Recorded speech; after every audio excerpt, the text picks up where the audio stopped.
হযরত ওমরে ফারুক রাদিয়াল্লাহু তাআলা আনহু, তখন তো হযরত উসমান আছেন, হযরত আলী আছেন, আবু হুরায়রা আছেন, আনাস ইবনে মালিক আছেন, আব্দুল্লাহ ইবনে ওমর আছেন, ওমরের ছেলে আব্দুল্লাহ আছেন, উনিও সাহাবী আছেন, হযরত ওমরের জামাতারা আছেন, অনেক কিছু আছেন। কিন্তু উনি বললেন সোয়াইব, কে জানাজা পড়াবে? সোয়াইব। হযরত সোয়াইব ওমরের জানাজা পড়াইলেন।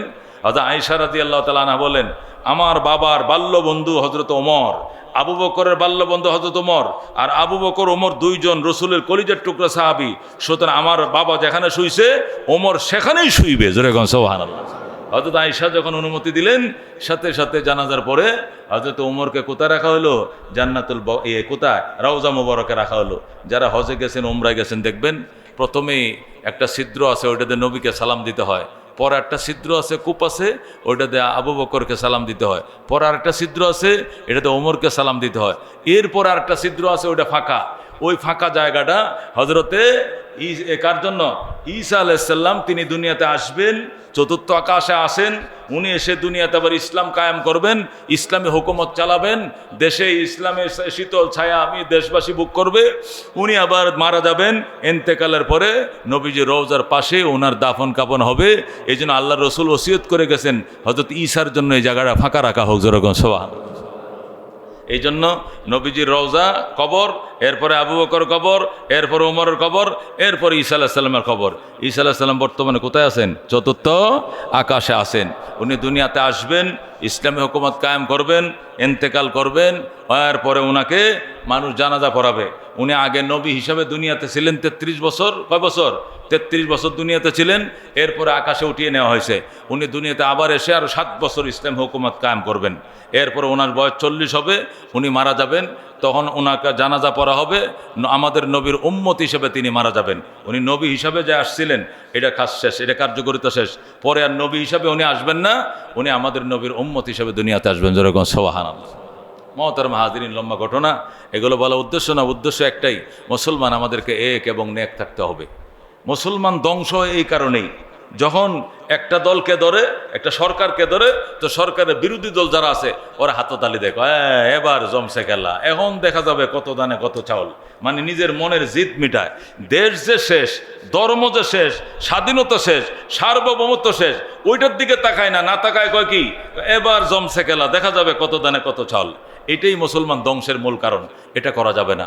এই জন্য আল্লাহ বলেন, ওয়াতাসিমু বিহাবলিল্লাহি জামিআ ওয়া লা তাফাররাকু। আল্লাহর রজ্জুকে মজবুত করে ধরো। শিয়া, সুন্নি, বেদাতি, বেরলভি, আহলে হাদিস, সলফি, হানফি, হাম্বলি, মালিকি, শাফি, যে যে ধর্মে যে যে মাযহাবের হও না কেন, বেঈমান ইহুদি নাসারারা এত মাযহাব বোঝে না। বেঈমানরা বোঝে ওইটা ইসলাম আর এইটা খ্রিস্টান। কথা ঠিক কিনা? বেঈমানরা সব মিলাইয়া, আজকে ইরান পরাজিত হইলেও বেঈমানরা বলবে মুসলমান পরাজিত হইছে। ফিলিস্তিন পরাজিত হইলে বেঈমানরা বলবে মুসলিম পরাজিত হইছে। পাকিস্তান পরাজিত হইলে বেঈমানরা বলবে মুসলিম পরাজিত হইছে। কতক্ষণ ঠিক কিনা? বাংলাদেশ পরাজিত হইলে বেঈমানরা বলবে মুসলমান পরাজিত হইছে। এখানে শিয়া পরাজিত হইছে, সুন্নি পরাজিত হইছে, রাফিজি পরাজিত হইছে, এটা বলবে না, বলবে মুসলমান পরাজয় বরণ করেছে। ঠিক কিনা? এই জন্য আমাদেরকে এক থাকতে হবে, এক প্ল্যাটফর্মে কথা হবে। ফেসবুকে কথা বললেও সবসময় ইহুদদের বিরুদ্ধে লিখতে হবে, ইরানিদের পক্ষে লিখতে হবে। ইউটিউবে, ফেসবুকে, যেখানেই কথা বলবো, মৌখিক কথা বলে, প্রতিবাদ করলে, এরপরে মিছিল মিটিং করলে একসুরে কথা বলতে হবে যে আমরা মুসলমান, আমাদের ভিতরে অন্তর্কল দ্বন্দ্ব থাকতে পারে, কিন্তু বেঈমানদের বেলা আমরা এক। কথা কোন ঠিক কিনা? দেখবেন এই ঐক্যটাই মুসলমানদেরকে, এই ঐক্যটাকে বড় শক্তি এনে দিবে এবং বেঈমানদের বিদ কাঁপিয়ে দিবে। কথা কোন ঠিক কিনা? আল্লাহর রহমতে অবস্থা খুবই ভালো, অবস্থা খুবই ভালো। আশা করা যায় ওরা লেখালেখি, ওরা নিজেরাই কথাবার্তা বলতেছে। পররাষ্ট্রমন্ত্রী, ইসরায়েলের পররাষ্ট্রমন্ত্রী বলছে, আমরা কোনোদিন কল্পনাই করি না এত শক্তিশালী অস্ত্র ইরান রাখে। এটা কল্পনা করলে আমরা জীবনে ওদের সাথে লাগতাম না, আমরা কল্পনাই করতে পারি নাই। আমাদেরকে যে বলছিল বেদনাদায়ক শাস্তির অপেক্ষা করার জন্য, এমন বেদনা পাইছি আমাদের কলিজায় আঘাত করছে। এটা নেতানিয়াহু নিজেই বলছে। সুবহানাল্লাহ। খোমেনি বলেছিল যে আমাদেরকে ভয় দেখিয়ে লাভ নাই, ও ট্রাম আর ড্রাম এই সমস্ত হিসাবে আমরা আনার সময় নাই। আমাদের হিসাবে হয়তো গাজী নয়তো শহীদ, আমরা বাঁচবো গাজী হয়ে নতবা মারা যাব শহীদ হয়ে। তোমাদের জন্য দুটি পথ খোলা, হয়তো মায়ের সহ্য করে মরো নতবা দেশ ছেড়ে পালাও। সমস্ত ইহুদিরা নদীপথে, রেলে, ট্রেনে, বিভিন্ন যেদিক পারে, এই মোটামুটি ইসরায়েল এখন ফাঁকা হয়ে গেছে, সব দেশ ছেড়ে পালিয়েছে আলহামদুলিল্লাহ। কোন এই পলানোর অবস্থা, আর শুধু মিটিং মিছিল হইতেছে আর please please Iran stop stop, আর বলতেছে আমরা দোষী, আমরা অত্যাচারী, আমরা অবিচার করেছি তোমাদের উপরে, তোমরা আমাকে ক্ষমা করো, শেষবারের মতো ক্ষমা করো, শেষবারের মতো ক্ষমা করো। আল্লাহর হাবিবের ওসিয়ত আছে, ইহুদিরা ধ্বংস হয়ে যাবে, এই ওসিয়তে আল্লাহ চাহিত কার্যকর হবে। এই জন্য আমাদেরকে নামাজের পরে প্রাণ ভরে দোয়া করতে হবে, এক থাকতে হবে, আমাদেরকে নেক থাকতে হবে। বেঈমান ধ্বংসের ক্ষেত্রে আমাদের কোনো মায়া নাই। তোরা যেভাবে মাটির সাথে গুড়িয়ে দিয়েছিস গাজাকে, আমরাও চাই তোদের ইসরায়েলকে মাটির সাথে গুড়িয়ে দিক। কথা ঠিক কিনা? আলহামদুলিল্লাহ বিভিন্ন জায়গাগুলো ফেসবুকে দেখা যায়, ঠিক ওই সিন, কোন সিন, যে সিন গাজার দেখা গেছে এমন সিনে দেখা যাচ্ছে কোথায় ইসরায়েলে বিভিন্ন এলাকাকে ধ্বংস করে দিছে। বিশেষ কথা পুলিশ স্টেশন, তাদের আর্মি স্টেশন, একটা এক বিমানবন্দরে নাকি প্রায় 33টা বিমান ছিল। কটা? একটা বিমানবন্দর 33টা বিমান ছিল, এগুলো বেসরকারি যাত্রীবাহী বিমানগুলো, এখন সব ফুরিয়া কয়লা ছাই বানায় লাগছে। এক বিমানবন্দর শেষ, বিমানবন্দরও শেষ, তার দেশের পরিবহনের অধিকাংশ বিমানে শেষ করে দিয়েছে। যেরকম আলহামদুলিল্লাহ ফুইরা ছাই বানায় ফেলছে। মানে ওরা কল্পনা করতে পারছে না যে 2000 কিলোমিটার দূরে আসবে একটা ক্ষেপণাস্ত্র, যেটাকে বাধা দেওয়ার জন্য 8টা রাডার রাস্তার মধ্যে তৈরি করে রাখছি। আসবে জর্ডানের উপর দিয়ে, জর্ডানের রাডার রাখা আছে। ইরাকের উপর দিয়ে, ইরাক ঘাটির মধ্যে রাডার রাখা আছে। আসবে বাহরাইনের উপর দিয়ে, বাহরাইন, সৌদির উপর দিয়ে আসবে রাডার দেয়। এতগুলো রাডার ফাঁকি দেওয়ার পরে আমার দেশে আসলেও তো আমার দেশ নিশ্চিদ্র রাডার দিয়ে ভরে রাখছি। এতগুলো আয়রন ডোন ফাঁকি দিয়া আমার বিমানবন্দরটাকে নদী বানায় এলাবে, গর্ত বানায়া বিমানগুলো ফুরিয়ে ফেলবে, এটা কল্পনাও করে না কোনো। বিশেষ করে ওদের যে শক্তিশালী নেট, মোসাদ গোয়েন্দা সংস্থা, মোসাদের সদর দপ্তর গুড়িয়ে ফুরিয়ে ছাই করে দিয়েছে। তাদের যে এক্সচেঞ্জ, যেটা অর্থের ছাবিকাঠি, যেটা প্রতিদিন অর্থ করে, এই এক্সচেঞ্জ অফিসটা বহুতলা, 50 তলা ভবন গুড়িয়ে দিয়েছে। যেরকম আলহামদুলিল্লাহ ওদের কলিজা আঘাত করেছে। আমাদের মুসলিম ভাইদেরকে মেরে যেরকম হাততালি দিত, এরা ধ্বংস হবে, আমরা হাততালি দেবো ইনশাআল্লাহ। কথা ঠিক না?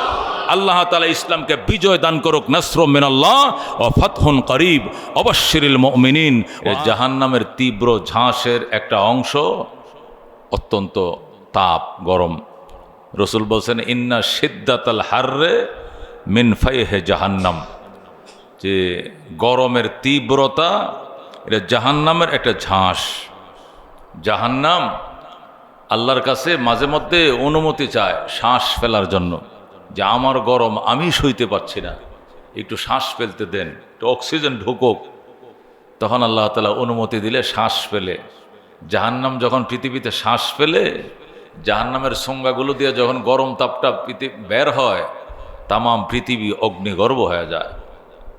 আমাদের দেশে তো তুলনামূলকভাবে ঠান্ডায় বেশি থাকে, অনেক সুন্দর দেশ, অনেক এই সুন্দর বসবাসযোগ্য দেশ। অনেক দেশ আছে যে 40-এর নিচে তাপমাত্রা নামেই না, সারা বছর 40-এর উপরই থাকে। বিশেষ করে মধ্যপ্রাচ্যের দেশগুলো এরকমই থাকে। সেই তুলনায় তো আমাদের অনেক শান্তি আলহামদুলিল্লাহ। তো যে কথা বলতেছিলাম, ইন্না শিদ্দাতাল হাররে মিন ফাইহি জাহান্নাম, যে গরমের যে তীব্রতা, অসহ্য গরম যখন দেশে শুরু হয়, বুঝে নিতে হবে এটা জাহান্নামের একটা ঝাঁস। জাহান্নাম তখন শ্বাস পেলে, নিঃশ্বাস পেলে। আবার মাঝে মধ্যে আল্লাহ তাআলা জাহান্নামকে শ্বাস টানার অনুমতি দেন। শ্বাস টানো, ভিতরের দিকে টান দেয় যখন, তখন পৃথিবী একদম ঠান্ডায় বরফ জমে যায় একবারে। আমাদের দেশে তাপ কমে, কোনো দেশে একবারে অতি শীতে পাহাড়ে পর্বতে বরফ জমে যায়। এটা হলো ইসলামের দর্শন। বিজ্ঞান অন্য কিছু বলে, যা হোক। সেই প্রচণ্ড তাপ গত শুক্রবার পর্যন্ত সারা দেশে ছিল।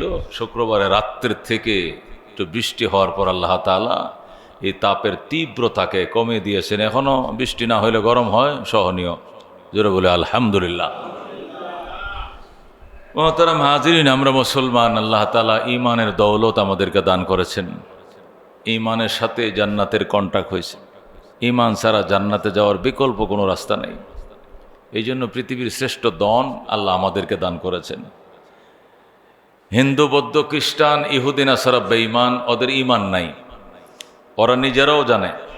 ওদের সাধারণরা যদি নাও জানে, ওদের যারা আলেম ওলামা, পাদ্রী পুদ্রী যারা আছে, সন্ন্যাসী যারা আছে, ওরা ঠিকই জানে যে ধর্ম একটা, সেটা হলো ইসলাম, আর বাকিগুলো কোনো ধর্মই না। কিছু ধর্ম আছে মন গড়া, আজীবন মন গড়াই ছিল, যেরকম মানে হিন্দু ধর্ম, বৌদ্ধ ধর্ম, এগুলো শুরুর থেকে মন গড়া ছিল। আর কিছু ধর্ম আছে আসমানি ধর্ম, কিন্তু মেয়াদ উত্তীর্ণ, তার গায়ের ডেট ওভার। ইহুদি ধর্ম ডেট ওভার, খ্রিস্টান ধর্ম ডেট ওভার, এগুলো ডেট ছিল, কিন্তু গায়ের ডেট চলে যাওয়ার পরে দামি কোম্পানির ওষুধও খাইলে আর রোগী ভালো হবে না। কেন? Date over. Beximco company, ACI company, দামি দামি কোম্পানির ওষুধ, এক পাতা ওষুধের দাম 400-500 টাকা। সেই ওষুধের গায়ে ডেট যখন ওভার হয়ে যায়, তখন এই ওষুধ খায় রোগী ভালো তো হবেই না, উল্টা আরও মারা যাইতে পারে। ঠিক তদ্রূপ ইহুদি ধর্মের জন্য আল্লাহ তাওরাত শরীফ দিয়েছিলেন, খ্রিস্টান ধর্মের জন্য ইঞ্জিল শরীফ দিয়েছিলেন, জাবুর কিতাব দিয়েছিলেন, বিভিন্ন কিতাবাদি দুনিয়াতে আল্লাহ পাঠিয়েছিলেন। এবং সেই কিতাবগুলোকে প্রচার করার জন্য একাধিক নবী, হাজার হাজার নবী রাসূলগণও আল্লাহ তাআলা পাঠিয়েছিলেন। কিন্তু সেই কিতাবগুলোতে লেখা ছিল, যখন ইসলাম এসে যাবে, যখন ইসলাম আসবে, কোরআন যখন আসবে, আখিরি নবী যখন আসবে, নবীও ধর্ম ছেড়ে দিয়া আখিরি নবীর ধর্ম গ্রহণ করবা, উম্মত ধর্ম ছেড়ে আখিরি নবীর ধর্ম গ্রহণ করবা। যেরকম সুবহানাল্লাহ। যে ধর্ম এসে সমস্ত ধর্মগুলোকে রহিত করে দিয়েছে, ক্যান্সেল করে দিয়েছে, ডিলিট করে দিয়েছে, সেই সেরা ধর্ম ইসলাম, আমরা সেই ধর্মের অনুসারী। যেরকম সুবহানাল্লাহ। অনিবার্য কারণেই এই ধর্ম সমস্ত ধর্মকে ক্যান্সেল করে দিয়েছে। এই কারণেই অন্যান্য মেয়াদোত্তীর্ণ ধর্মওয়ালারা এবং মন গড়া ধর্মওয়ালারা এই ধর্মের প্রতি বিদ্বেষ করবে, এটাই স্বাভাবিক। কেন? আমাদের ধর্ম তাদের ধর্মকে ক্যান্সেল করে দিয়েছে, আমাদের ধর্ম তাদের ধর্মকে ধূলিসাৎ করে দিয়েছে, কার্যকারিতা ধ্বংস করে দিয়েছে। এই জন্য বিনা দোষে মুসলমানদের সাথে বিরোধিতা করে, শত্রুতা করে কারা? বেঈমান ইহুদি, নাসারা, খ্রিস্টানেরা। কথা কোন ঠিক কিনা? এটা আল্লাহ তাআলাও জানেন যে আমার বন্ধু এবং আমার বন্ধুর উম্মতের সাথে বিনা দোষে সমস্ত ধর্মওয়ালারা, আগিলা ধর্মওয়ালারা বিদ্বেষ করবে। এই জন্য আল্লাহ তাআলা কোরআনে বারবার বলে দিয়েছেন, ওয়াতাসিমু বিহাবলিল্লাহি জামিআন ওয়া লা তাফাররাকু। ওই সময় যখন সব ধর্মওয়ালারা, সমস্ত মতবাদওয়ালারা তোমাদের বিরুদ্ধে যখন একজোট হয়ে যাবে, তখন রক্ষার জন্য তোমাদেরকে একজোট হইতে হবে। সুবহানাল্লাহ। ওয়াতাসিমু বিহাবলিল্লাহি জামিআ, আল্লাহর রজ্জুকে, আল্লাহর রশ্মিকে, আল্লাহর কোরআনকে, ঈমানকে ঐক্যবদ্ধভাবে আঁকড়িয়ে ধরবে। ওয়ালা তাফাররাকু, খবরদার বিচ্ছিন্ন হয়ো না, খবরদার বিচ্ছিন্ন হয়ো না। সুবহানাল্লাহ। ঐক্য, উম্মতের ঐক্য, দেশের ঐক্য, এটা বিরাট একটা শক্তি, বিশাল এক শক্তি। ঐক্য এমন এক জিনিস, জনপ্রতিরোধ, গণপ্রতিরোধ, গণবিদ্রোহ এমন একটা শক্তি। ইটেও যদি হাতে না থাকে, পাটকেলও যদি না থাকে, মাটির দলাও হাতে না থাকে, খালি এক হয়ে স্লোগান দিলে একটা শক্তিশালী সরকারও 5 মিনিটে পতন হয়ে যায়। তখন ঠিক কিনা? গণ ঐক্য এমন একটা। বিএনপি শক্তিশালী আন্দোলন গড়ে তুলেছে বারবার, কিন্তু হুঁচটকাইছে কেন? সব ধরনের মানুষ তো আর নেমে আসে নাই, কিন্তু ওই দিনই পোলাপানের আন্দোলনে সব একসাথে নেমে আসে। বাস শুধু নেমে আসার দৃশ্য দেখাই সেনাবাহিনী পর্যন্ত বলছে, ম্যাডাম আর মাত্র 25 মিনিট, ম্যাডাম আর 30 মিনিট পরে আর নিয়ন্ত্রণ রাখা এটা আমাদের পক্ষে সম্ভব না, সুতরাং আপনি হেলিকপ্টার উঠেন। কথা কোন ঠিক কিনা? গণ ঐক্য এটা এমন এক শক্তি, এটার পিছনে অস্ত্র লাগে না, খালি স্লোগানটাই যথেষ্ট। এই জন্য আল্লাহ তাআলা বারবার সতর্ক করেছেন, মুসলমান তুমি যে দেশেই বসবাস করো না কেন, দুনিয়ার যে প্রান্তেই তুমি বসবাস করো না কেন, এক দেশে বা অন্য দেশে, যে দেশেই তুমি বসবাস করো না কেন, তোমার কথা, তোমার সুর, তোমার স্লোগান এক হইতে হবে। মুসলমান মুসলমানের বিরুদ্ধে বিদ্রোহ করবে না, এক থাকবা, নেক থাকবা। পৃথিবীর কোনো পরাশক্তি যতই বিনা কারণে তোমার বিরুদ্ধে হিংসা বিদ্বেষ চালাক না কেন, প্রোপাগান্ডা চালাক, তোমাদের সাথে কখনো খুলে উঠতে পারবে না। কতক্ষণ ঠিক কিনা? এই গত মাসে এই 5-7 দিনের জন্য একটা যুদ্ধ হয়েছে। যুদ্ধটা অল্প মেয়াদের জন্য হইল, যুদ্ধটা কিন্তু ছোট ছিল না। ভারত ইন্ডিয়ার যুদ্ধটা, কতক্ষণ ঠিক কিনা? কিন্তু আলহামদুলিল্লাহ এই মাত্র 25 মিনিটের আক্রমণে তারা সারেন্ডার করতে বাধ্য হয়েছে। কেন?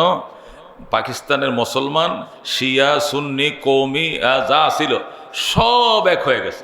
যখন এক হয়ে গেছে, এই দৃশ্যটাই এদের কলিজার মধ্যে কম্পন ধরিয়ে দিয়েছে, তারা সারেন্ডার করতে বাধ্য হয়েছে।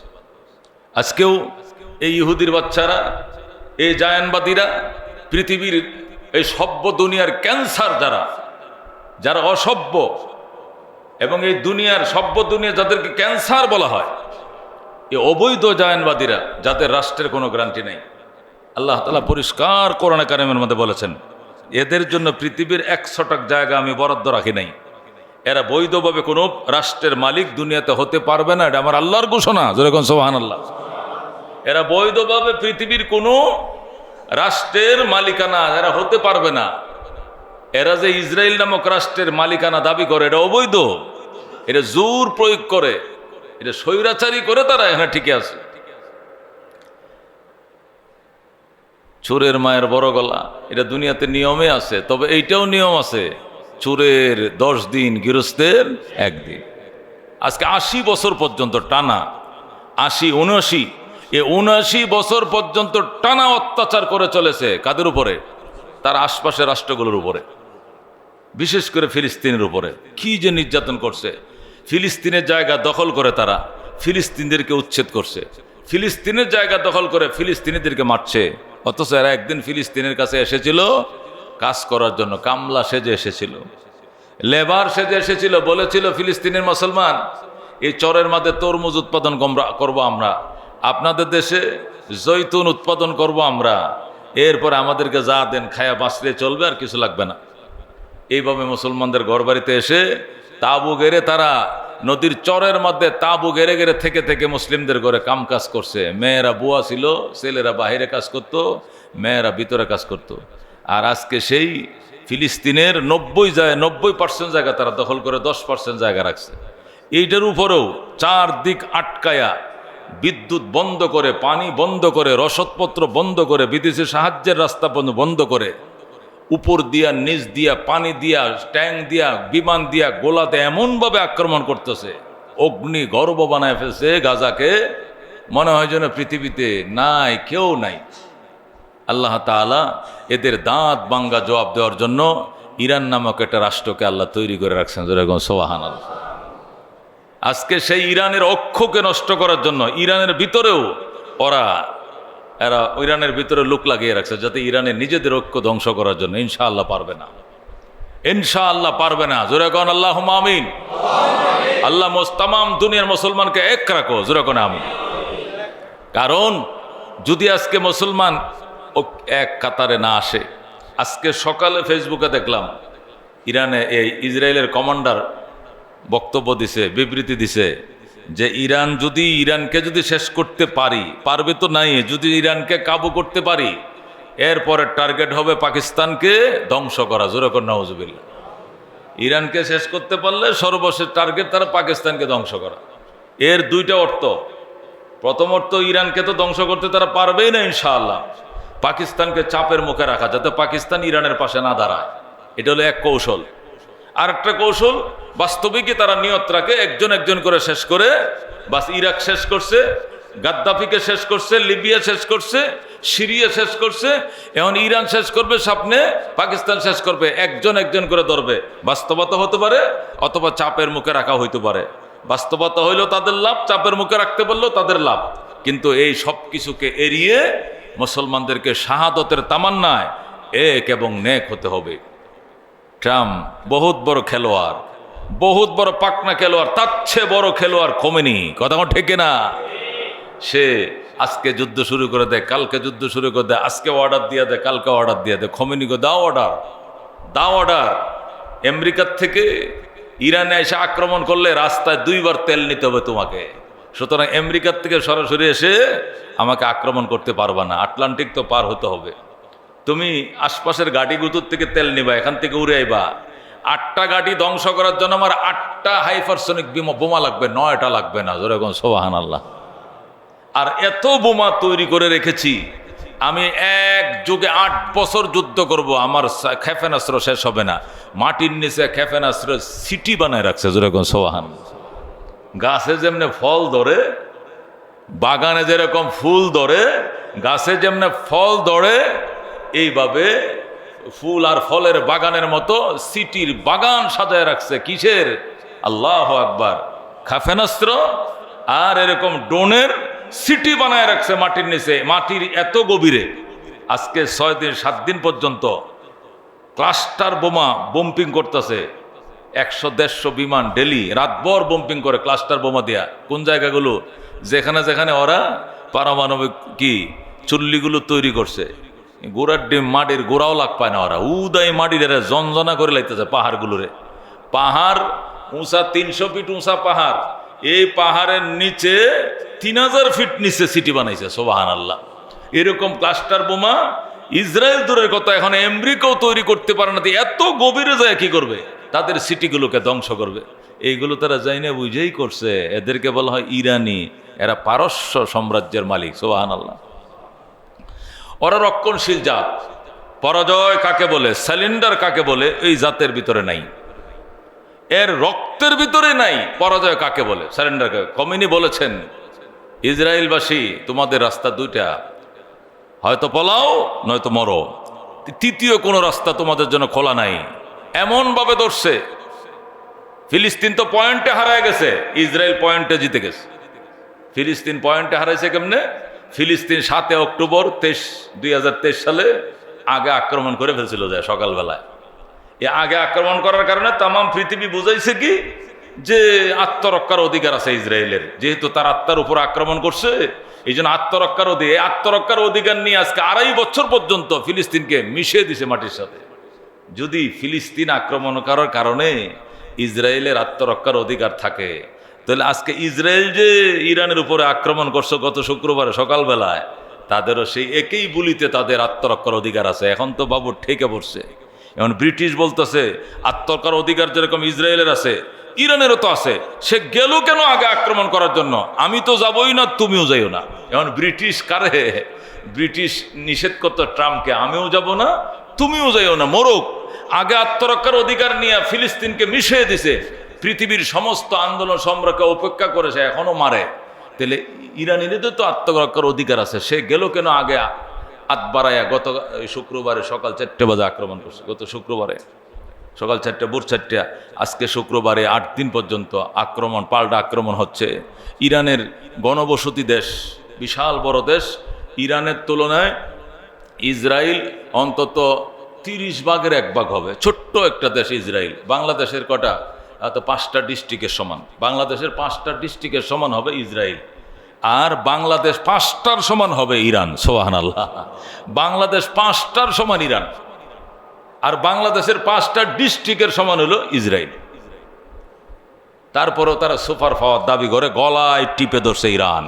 এখন শুধু একটি কাজ, তামাম দুনিয়ার মুসলমানদেরকে দোয়া করতে হবে যে শিয়া, সুন্নি, ওয়াহাবি, বেদাতি, বেরেলবি, সলফি, আহলে হাদিস যে যেটা আসি তো আসি, নিজ জায়গা আসি, কিন্তু নিজের দেশের ক্ষেত্রে, মাতৃভূমির ক্ষেত্রে, ইমান এবং ইসলামের ক্ষেত্রে ইহুদিদের সাথে কোনো ছাড় নাই। কথা ঠিক না? তামাম দুনিয়া যদি এক সুরে কথা বলে, ইনশাআল্লাহ আর কিচ্ছু লাগবে না। এখনই কম্পন ধরে গেছে। ইহুদি ছেলেরা, মেয়েরা, ভার্সিটির ছেলেরা শুধু মিছিলের পর মিছিল করতেছে। মিছিলে শব্দ একটাই, প্লিজ প্লিজ স্টপ ইরান। ক্ষমা চায়, দয়া করে যুদ্ধ বন্ধ করেন ইরান। আমরা ভুল করেছি, আমাদেরকে মাফ করেন। পায়ে ধরে মাপতে ইহুদি আলেম যারা, পাদ্রী যারা, উপাসনালয় যায় দেওয়ালের মাথায় কপাল বেড়েতেছে আর কাঁদতেছে আর রবরে ডাকতেছে। আরে রবরে ডাকো, রবের সাথে শিরিক করো। রব তো তোদের ধর্মকে ক্যান্সেল করে দিয়েছে। রব তো এখন মুসলমানদের ডাকে সাড়া দিবে। কথা ঠিক কিনা? তোদের শাক ডাকে রব সাড়া দিবে না, ইমানদারদের ডাকে রব সাড়া দিবে। তোরা মুশরিক হয়ে গিয়েছ। তারা হাজিরিন, এই জন্য দোয়া, আমাদেরকে দোয়া করতে, বেশি করে দোয়া করতে হবে। বেশ কয়েকটি কারণে ইসরায়েলের ইনশাআল্লাহ ধ্বংস অনিবার্য, এবং ইরান ধ্বংস হবে না। বেশ কয়েকটি কারণ। 1 নম্বর কারণ হলো, ইরান হাত বাড়ায়া আক্রমণ করে নাই, ইসরায়েলই প্রথম আক্রমণ করেছে। ইরান আক্রান্ত হয়ে পাল্টা প্রতিশোধ নিতেছে। কথা ঠিক কিনা? এটা হলো 1 নম্বর কারণ। 2 নম্বর কারণ হলো ইরানের সবচেয়ে বড় শক্তি হলো সুইস খাল। ইরানের পাশে 40 কিলোমিটার কি প্রস্থ একটা খাল আছে, আরব সাগর থেকে বাইরে আসছে। এটা দিয়ে পৃথিবীর 15% তেল এটাতে সরবরাহ হয়। এই খালের নিয়ন্ত্রণ সব সময় ইরানিদের হাতে থাকে। এই খালের উপরে তাদের কি আছে, সাবমেরিন আছে, যুদ্ধ জাহাজ আছে, সব সময় আছে, সব সময় থাকে। ইরান যদি এখন না করা যায় 5 মিনিটের ভিতরে সমস্ত যুদ্ধ জাহাজ এখান থেকে সরিয়ে নিতে হবে। তো এখান থেকে শর্তে যতটুকু সময় লাগে এতটুকুই, এরপরে নতুন কোনো জাহাজ এদিক দিয়ে ঢুকতে পারবে না। আরব রাজ্য সহ, মধ্যপ্রাচ্য সহ, ইউরোপ আমেরিকা সহ তেলের বাজারে আগুন ধরে যাবে। আর পায়ে পড়া ছাড়া, ইরানের পায়ে পড়া ছাড়া বিশ্ববাসীর কোনো ব্যবস্থা নাই। এই খালের নিয়ন্ত্রণ বৈধ মালিকানা ইরানিদের। যেরকম সুবহানাল্লাহ। এটা হলো তাদের বিশাল বড় শক্তি। 3 নম্বর শক্তি হলো এরা বিপ্লবী, এরা রক্ষণশীল জাত। এই জাতের ব্লাডে অন্যরকম। আপনারা জানেন না ঘটনা, হযরত ওমর রাদিয়াল্লাহু তাআলা আনহু যখন তামাম পৃথিবীকে জয় করছেন, আমি আগেও বলছি, তামাম ওয়ার্ল্ডকে যখন ওমর জয় করছেন, সব জয় করা শেষ, তারপরে পারস্য নিয়ন্ত্রণে আনতে পারছিলেন না, অনেক কষ্ট হচ্ছিল। সর্বশেষ হযরত ওমর পারস্যে আক্রমণ করলেন। ওই আক্রমণের টাইমে প্রায় 3.25 লক্ষ সৈন্য ছিল হযরত ওমরের সাথে। সুবহানাল্লাহ। 3.25 লক্ষ সৈন্য নিয়ে হযরত ওমর যখন আক্রমণ করেন ইরানে, তখন ইরানিরা দিক দিক না পেয়েও, আল্লাহু আকবার, তাদের শপথ ছিল হাঁটু গেড়ে দাঁড়াও, মরে যাইবা জায়গাতে, তারপরেও পিছপা হওয়া যাবে না। এরপর হযরত ওমরের কঠিন অ্যাটাকে সর্বশেষ ইরানিরা পরাজিত হয়েছে। অনেক মেজর জেনারেল মারা গেছে, বেশ কিছু মেজর জেনারেল অ্যারেস্ট হয়েছে। যে কয়জন মেজর জেনারেল অ্যারেস্ট হয়েছিল তার মধ্যে একজনের নাম ছিল আবু লুলু। মেজর জেনারেল আবু লুলু মজুসি, মূর্তি পূজারী, সেও অ্যারেস্ট হয়েছিল। অ্যারেস্ট হওয়ার পরেও তার বুকের ধোঁয়া, দেশপ্রেম তার অন্তর থেকে যায় নাই। সে অ্যারেস্ট হয়েছে, ওমরের কাছে কালমা পড়ছে, মুসলমান দাবিদার হয়েছে, নামাজ পড়ছে হযরত ওমর ফারুকের পিছনে, কিন্তু ভিতরে ওইটা রয়ে গেছে, ধোঁয়া ভিতরে রয়ে গেল। হযরত ওমর রাদিয়াল্লাহু তাআলা আনহুর পিছনে নামাজ পড়তো আর সুযোগ সন্ধান করতো, সুযোগ পাইলে ওমরকে খাইলাম। এই জাত ইরানি জাত। শেষ পর্যন্ত হযরত ওমরের পিছনে নামাজে দাঁড়াইছে।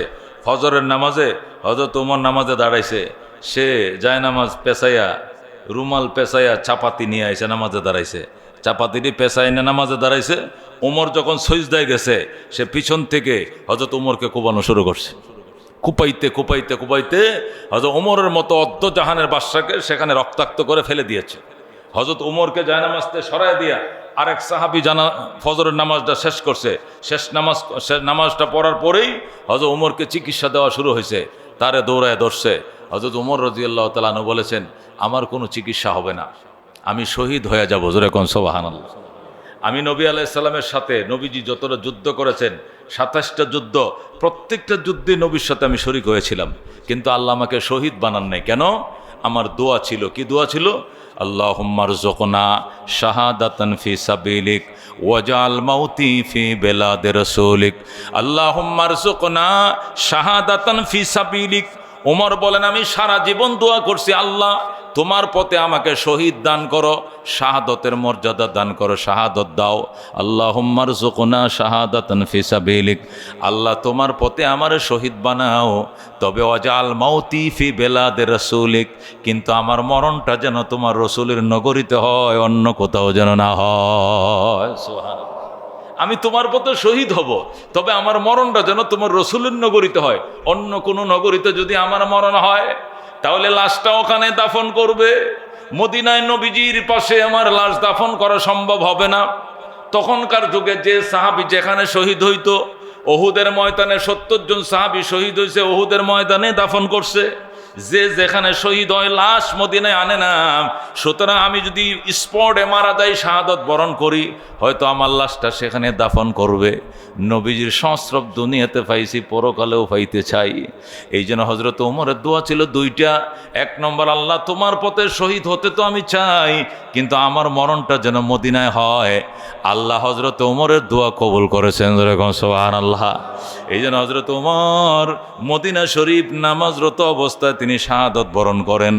হযরত ওমর রাদিয়াল্লাহু তাআলা আনহু শহীদ হয়ে যাচ্ছিলেন, দমটা বের হয়ে যাবে, চিকিৎসার ব্যবস্থা করা হচ্ছিল। ওমর বলছিলেন কোনো চিকিৎসা কাজ হবে না, আমার সারা জীবনের মোনাজাত কবুল হয়ে গেছে, চিকিৎসা করলে আমি সুস্থ হব না, আমি শহীদ হয়ে যাব, আমার কথা বন্ধ হয়ে যাবে। কথা বন্ধ হওয়ার আগে 2-4টা ওসিয়ত শুনুন। হযরত ওমর তার মেয়ে হাফসাকে ডাকলেন। হাফসা হলো নবীজির স্ত্রী। ওমর তো রসুলের শ্বশুর ছিলেন, আবু বকরও কি ছিলেন? হুজুরের শ্বশুর ছিলেন। আবু বকরের মেয়ে আয়েশাকে নবীজির কাছে বিয়ে দিয়েছিলেন, ওমরের মেয়ে হাফসাকে নবীজির কাছে বিয়ে দিয়েছিলেন। এই জন্য হযরত ওমর হাফসাকে কাছে ডেকে বলছিলেন, মারে আমি শহীদ হয়ে যাব, সারা জীবন আমার মোনাজাত ছিল আল্লাহর পথে যেন আল্লাহ আমার শহীদ করে এবং মদিনায় যেন আমার শাহাদত হয়। আল্লাহ আমার দুনো দোয়াই কবুল করেছে, মদিনায় শহীদ হয়েছি। মা একটু পরে আমার জীবন বিয়োগ হয়ে যাবে, আমার আত্মা উড়াল দিবে, একটু পরে আমার কোনো চিকিৎসা কোনো কিছু করবা না, আমাকে যে মেরেছে তার থেকে কোনো প্রতিশোধও নেবা না, প্রতিশোধ নিয়ে আমার শাহাদতের সওয়াবটা কমে যাবে। তুমি প্রতিশোধও নেবা না, বরং তুমি আমার গোসল করাইবা। গোসল করানোর পর আমার পক্ষ থেকে হযরতে আয়েশার কাছে যাইবা, যায় বলবা, আয়েশা রওজা মুবারকের মুতাওয়াল্লি তো তুমি।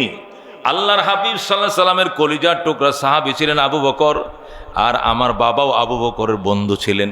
যেহেতু আবু বকর নবীজির কদমের পাশে শুইছে, আমার বাবাকেও তার বন্ধুর পাশে শোয়াইতে চাই। আয়েশা তুমি যদি অনুমতি দাও তাহলে আমার বাবার কবর রওজা মুবারকে নবীজির সাথে হবে, আর যদি অনুমতি না দাও তাহলে জান্নাতুল বাকি গুরুস্থানে আমার দাফন করবা। যেরকম সুবহানাল্লাহ। হযরত ওমর তার মেয়ে হাফসাকে দুটি কথা বলেছিলেন। এই একটি কথা ছিল যে আমার ইন্তেকালের পরে আমি শহীদ হয়ে গেলে আমার লাশ কি তো আমি তো শহীদ, রক্তাক্ত জমা দেই, জানাজা হবে, তো জানাজা হওয়ার পরে দাফন কই করবা? হাফসা বলছিলেন, বলেন আব্বা। শর্টকাট শোনো, আমার জান এখনই বের হয়ে যাবে। আয়েশা যেহেতু এখন বর্তমানে রওজার মুতাওয়াল্লি, আয়েশার কাছে যায় বলবা, আয়েশা আপনার আব্বা আবু বকরের বন্ধু ছিলেন আমার আব্বা ওমর, যেহেতু আপনার বাবা নবীজির ডান পায়ের পাশে শুইছে, তাহলে আমার বাবাকে নবীজির বাম পায়ের পাশে একটু শোয়ার সুযোগ দেন। যদি আয়েশার সুযোগ দেয় এখানে দাফন করবা, আর অনুমতি না দিলে পাশে জান্নাতুল বকি গুরুস্থান আছে যেখানে অন্যান্য সাহাবীরা শুইছে, সেখানে আমাকে শোয়াইবা। যেরকম সুবহানাল্লাহ। হযরত ওমরের এই 1 নম্বর ওসিয়ত ছিল। আর 2 নম্বর ওসিয়ত ছিল নবীজির কলিজার টুকরা পরহেজগার সাহাবী হযরত শুআয়ব রাদিয়াল্লাহু তাআলা আনহু যেন আমার জানাজা পড়ায়। আব্দুল্লাহ ইবনে ওমর বলেছেন, আব্বা আপনার জানাজা কে পড়াবে? কয় শুআয়ব পড়াবে। শুআয়ব একজন পরহেজগার সাহাবী ছিল। হযরত ওমরের কেউ আস্থাভাজন ছিল, দরবেশ কিসিমের সাহাবী ছিল। নিরিবিলি মসজিদ নববীর কোনায় বসে বসে শুধু কাঁদতো, আর অন্য কোনো কাজে উনি যাইতেন না বেশি। হযরত ওমরের বড় চয়েস ছিল ওনাকে যে জানাজা পড়ানো। আমাদের এই কাজী সাহেব মালিবাগ মাদ্রাসার প্রতিষ্ঠাতা, প্রিন্সিপাল এবং শাইখুল হাদিস ছিলেন, মনে আছেন আপনাদের? অনেকে কাজী সাহেবরা চিনেন, মারা গেছেন বেশ কয়েক বছর আগে, 5-6 বছর আগে মারা গেছেন। এই মালিবাগ জামিয়ার প্রিন্সিপাল ছিলেন এবং বাংলাদেশের শ্রেষ্ঠ একজন শাইখুল হাদিস ছিলেন, বুখারী শরীফ পড়াইতেন। কাজী সাহেব যখন ইন্তেকাল করেন তখন মালিবাগের এই জামিয়ার সমস্ত উস্তাদরা এবং ঢাকা শহরের বড় বড় আলেম ওলামা যারা ছিল সবাই ইন্তেকালের আগে ওনার সাথে দেখা করতে আসছেন, বিভিন্ন কথাবার্তা বলছেন। তো ওনার ছেলেরাও বড় বড় আলেম। তো জিজ্ঞাসা করছে, আব্বা আপনার কি আপনার জানাজা নিয়ে বা দাফন কাফনের জায়গা নিয়ে কি আপনার কোনো ওসিয়ত আছে, যে আপনাকে কোন জায়গায় আপনাকে কি সেই মালিবা দাফন করব, খিলগাঁও দাফন করব, না শাহজাহানপুর, নাকি আজিমপুর, নাকি দেশের গ্রামের বাড়িতে নিয়ে যাব, এবং আপনার জানাজা কেউ পড়াবে, এরকম কি কোনো আপনার কথাবার্তা আসেনি? আল্লাহু আকবার। তখন কাজী মুতাসিম বিল্লাহ, ওনার নাম কি আল্লামা কাজী মুতাসিম বিল্লাহ সাহেব, বিদগ্ধ আলেম ছিলেন, বড় বুজুর্গ আলেম ছিলেন, শাইখুল হাদিস ছিলেন। মালিবাগের বাসিন্দারা তো কম বেশি দেখছেন, নাম শুনছেন, মনে আছে আপনাদের? কাজী সাহেব এই জামিয়ার প্রিন্সিপাল। তখন উনি সেই ময়মনসিংহের একজন বুজুর্গ আলেম আল্লামা আব্দুর রহমান হাফিজি হুজুর, ময়মনসিংহ তালতলা জামিয়া মাখজানুল উলুম তালতলা মাদ্রাসার শাইখুল হাদিস এবং প্রিন্সিপাল, বুজুর্গ আলেম, বিখ্যাত বুজুর্গ আলেম, তবে নিব্রত পল্লীতে বসবাস করে নিরিবিলি জীবনযাপন করে। কাজী সাহেব ওসিয়ত করে বলে, হে আমার জানাজা পড়াবে। সুবহানাল্লাহ। কোথায় ময়মনসিংহ, কোথায় ঢাকা, উনি ওনার কোনো আত্মীয় লাগে না, পুত্রাও লাগে না, বিয়ে লাগে না, তালুও লাগে না, আত্মীয়তার কোনো সম্পর্ক নাই। উনার বাড়ি এই দিকে, উনি ওসিয়ত করছেন আরেক দিকে। কেন? উনার সম্পর্কে ওনার জানা আছে যে এই লোক নিবৃত পল্লীতে বসবাস করে নীরব জীবনযাপন করে সাদামাটা জীবনযাপন করে, তা আস্থা একটা আল্লাহর ওলি, যেরকম সুবহানাল্লাহ। এই জন্য আমার জানাজা যেন আব্দুর রহমান হাফিজ জুজুরে পড়ায়। পরে ময়মনসিং থেকে ওনাকে আনা হয়েছে, দেয় রাত্রি গাড়ি পাঠানো হয়েছে ময়মনসিং থেকে এনে খিলগাঁও গভর্নমেন্ট স্কুল মাঠে, নাকি কোথায় মনে আছে, উচ্চ বিদ্যালয়, খিলগাঁও উচ্চ বিদ্যালয় মাঠে আমিও ছিলাম জানাজায়। সম্ভবত রমজান মাস ছিল ওই সময়, না রমজান নাকি, হ্যাঁ রমজানের শুরু দিয়া খিলগাঁও উচ্চ বিদ্যালয় মাঠে ওনার জানাজা পড়ানো হয়। যেরকম সুবহানাল্লাহ। ওসিয়ত করছে কে পড়াবে? আব্দুর রহমান হাফিজ জি, ওই ময়মনসিংহের, উনি আইসা কাজী সাহেবের জানাজা পড়াবে।